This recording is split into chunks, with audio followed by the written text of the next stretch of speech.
अब हम समझते हैं कि आईपीओ क्या होता है।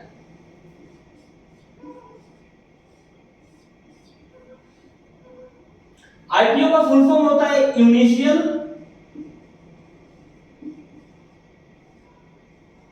Public offering.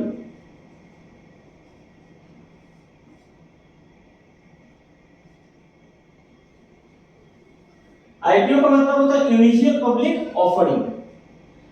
जब भी कोई कंपनी अपना आईपीओ लेकर के आती है तो उसे अभी ये इसको स्टॉक एक्सचेंज से कुछ भी लेना देना नहीं है, यानी स्टॉक एक्सचेंज से कुछ लेना देना नहीं है। यानी ये जो जब अपना आईपीओ लेकर के आएगी तो वो आएगी कहां पे? प्राइमरी मार्केट पे। कहां आएगी? Primary market. दो मार्केट होते हैं, एक तो प्राइमरी होता है और दूसरा होता है सेकेंडरी मार्केट।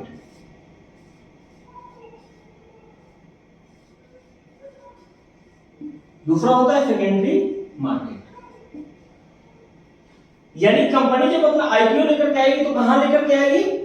प्राइमरी मार्केट में। दूसरा जो होता है वो सेकेंडरी मार्केट होता है।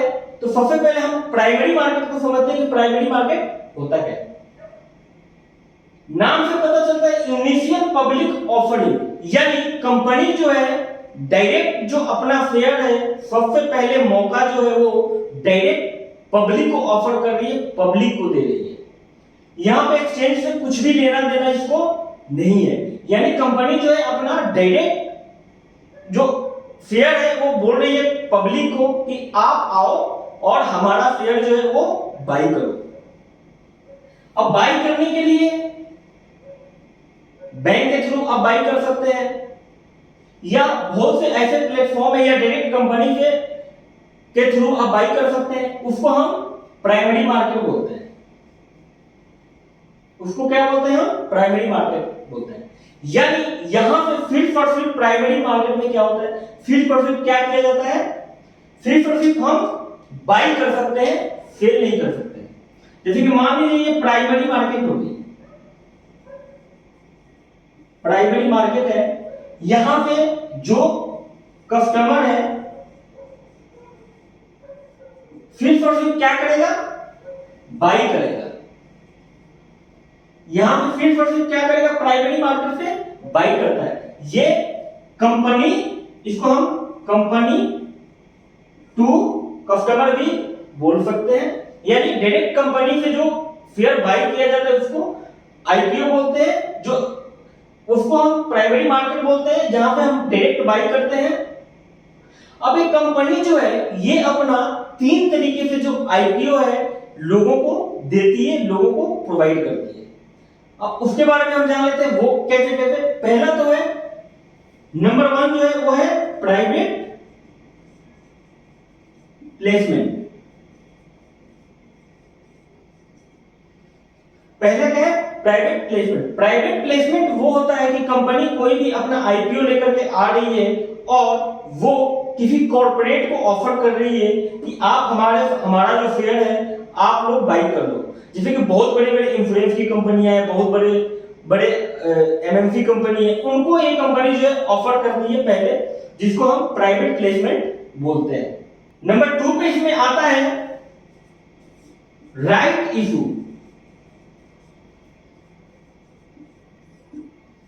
अब राइट इशू क्या होता है कि कंपनी उन लोगों को ऑफर देती है जो लोग ऑलरेडी पहले से कंपनी का जो शेयर है वो बाई करके रखे हुए होते हैं।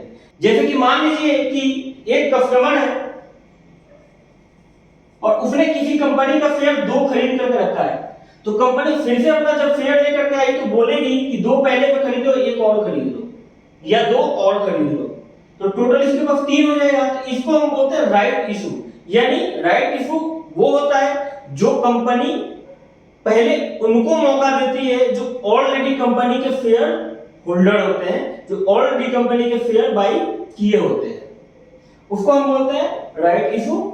प्राइवेट प्लेसमेंट उसको बोलते हैं जब कंपनी अपना शेयर कोई भी आईपीओ वगैरह लेकर के आती है और सीधे ऑफर करती है बड़ी बड़ी कंपनियों को कि आप हमारा जो शेयर है आप ही लोग बाई कर लो। उसके बाद इनमें जो थर्ड नंबर पे आता है वो आता है पब्लिक ऑफरिंग का, जिसमें आम जनता जो होती है वो डायरेक्ट कंपनी से शेयर बाई करती है, शेयर खरीदती है।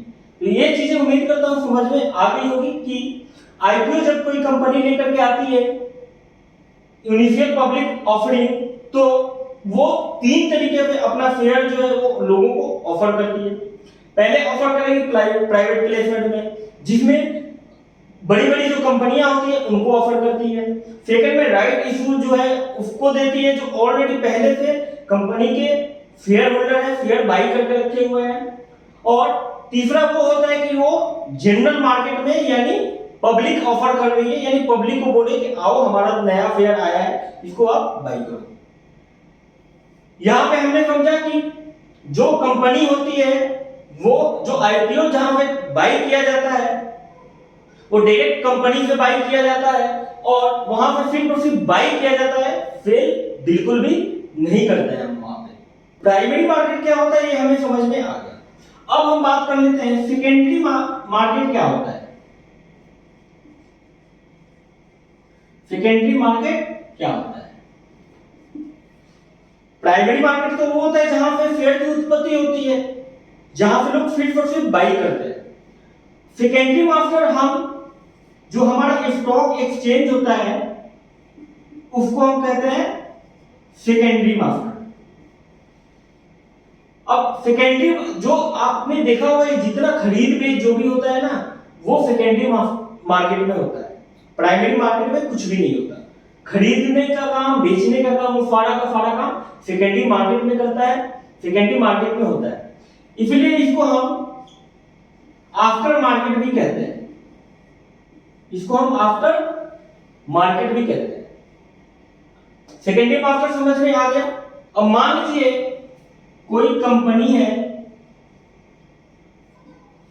इसने क्या किया, अपने हिस्सेदारी का 10% बेच दिया और बेच करके इसने पैसा उठाना शुरू कर दिया। तो ये कंपनी जब इनिशियल पब्लिक ऑफरिंग जब लेकर के आती है तो उसने डायरेक्ट वहां पे कस्टमर बाई करेगा, तो कस्टमर डायरेक्ट कंपनी से बाई कर लिया, कंपनी को उतना पैसा मिल गया। अब कंपनी उतना पैसा लेकर के चली गई अपने पास, वहां पे चली गई। ये होने के बाद अब ये जो शेयर है अब ये लिस्ट होगा, ये अब लिस्ट होगा स्टॉक एक्सचेंज पे।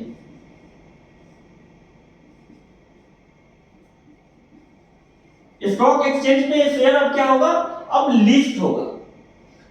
कंपनी का हमने शेयर खरीदा लेकिन हम कंपनी को बेच नहीं सकते। समझ में आ गया? कंपनी जब आईपीओ सिर्फ और सिर्फ खरीदा जाता है, ना कि उसको डायरेक्ट हम कंपनी को बेच सकते हैं। अब हमें बेचना है तो बेचेंगे हम कैसे?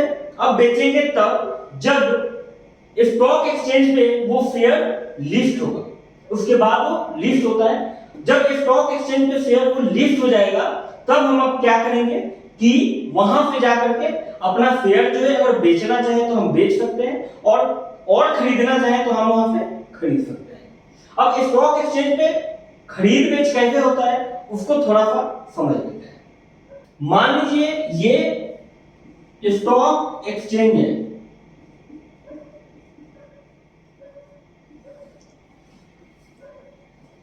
और एक कस्टमर जो है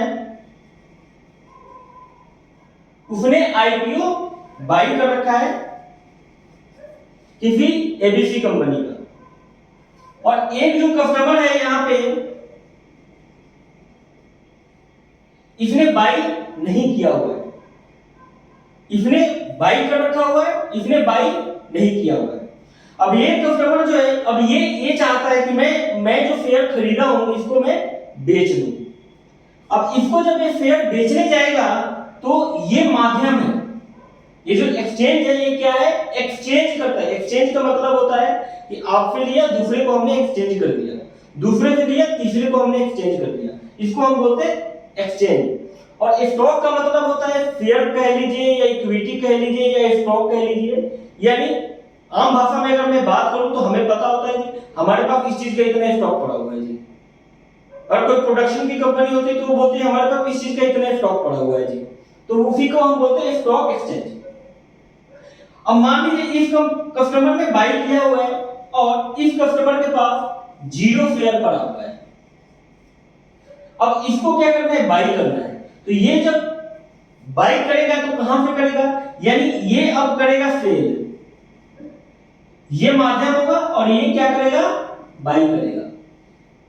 कंपनी ने अपना इनिशियल ऑफर लेकर के आई थी, कंपनी को पैसा मिल गया, कंपनी चली गई अपने काम में लग गई। अब कंपनी को यहाँ खरीद बेच जो हो रहा है इससे कुछ भी लेना देना नहीं है। और प्राइस जो घटता है और बढ़ता है वो बढ़ता है डिमांड और सप्लाई के अकॉर्डिंग। अगर किसी चीज की डिमांड ज्यादा है तो उसका रेट बढ़ेगा, किसी चीज का डिमांड कम है, सप्लाई कम है तो बढ़ेगा रेट, और सप्लाई ज्यादा है तो उसका रेट कम होगा। कंपनी पैसा लेकर के चली गई। अब यहां पे समझते हैं कि रेट जब किसी कंपनी के साथ कुछ मिसहैपनिंग होती है तो उसका रेट क्यों गिरता है। देखिए एक लॉजिक समझिए, कंपनी को पैसा मिल गया, कंपनी अपने काम में लग गई, कंपनी को लॉस हो रहा है प्रॉफिट हो रहा है, यहां पे उसको कुछ लेना देना नहीं है, ना ही उससे यहां पे कुछ लेना देना है। लेकिन फिर माइंड में एक क्वेश्चन आता है कि उसका शेयर जो है डाउन क्यों हो गया, क्यों डाउन हो जाता है, इंस्टेंट क्यों डाउन हो जाता है। वो इसलिए हो जाता है कि जो व्यक्ति यहाँ पे बायर होता है, जो आपको पता है ना निगेटिविटी बहुत जल्दी मार्केट में फैलती है, तो जो बायर होता है उसको लगता है कि हम जिस कंपनी का शेयर खरीद रखे हैं वो कंपनी तो उसको तो इतने का नुकसान हो गया, तो आगे और नुकसान हो जाएगा तो हमारा पैसा तो डूब जाएगा। तो लोग क्या करते हैं कि बेचना शुरू कर देते हैं। तो यानी जब ज्यादा मात्रा में लोग किसी भी चीज को जब बेचेंगे तो उसका रेट जो होता है कम होना ही होना है, उसका रेट कम ही होगा। तो वहां पे उसका रेट जो होता है कम हो जाता है, क्योंकि लोग घबरा करके बेचना शुरू कर देते हैं। जबकि ऐसा बिल्कुल भी नहीं है, कंपनी से इसको कुछ लेना देना नहीं है। अगर कंपनी के साथ कुछ मिसहैपनिंग होती है तो यहाँ पर उसका को लेना देना कुछ नहीं है, लेकिन यहाँ पे रेट इसलिए गिरता है कि लोग जल्दी बेचना शुरू कर देते हैं। यानी 100% में से जो लोग होते हैं उसमें से 70 या 80% जो लोग होते हैं वो सेल करना शुरू कर देते हैं। तो जब सेल करना शुरू, सारे लोग जब बेचेंगे ही तो ऑब्वियसली बात है रेट किसी भी चीज का गिरेगा। लॉजिकली आप सोचिए ना, किसी चीज मार्केट में मान लीजिए कोई सामान ज्यादा मात्रा में बिक रहा है, तो उसके खरीदार जो है वो कम होंगे, और जब खरीदार कम होंगे तो उसको रेट कम करना पड़ेगा। तो ये रीजन होता है। उम्मीद करता हूं ये सारी चीजें समझ में आ गई होगी हमारी। अब हम बात करेंगे मेन टॉपिक के ऊपर कि हम अपना शेयर कैसे इशू कर सकते हैं। तो इशू करने से पहले सबसे पहले तो लिस्टिंग करनी पड़ेगी। तो अब बात कर लेते हैं कि लिस्टिंग कैसे करते हैं, इशू शेयर कैसे करते हैं, आईपीओ कैसे निकालेंगे। उससे पहले मेरा मकसद यही था कि ये सारी चीजें जो है वो आपके समझ में आ जाए। तो अब जाकर के हमें लिस्टिंग वगैरह जो भी चीजें हैं वो सारी चीजें समझ में आएगी। अब चलिए उस पर एक बार नजर डालते हैं।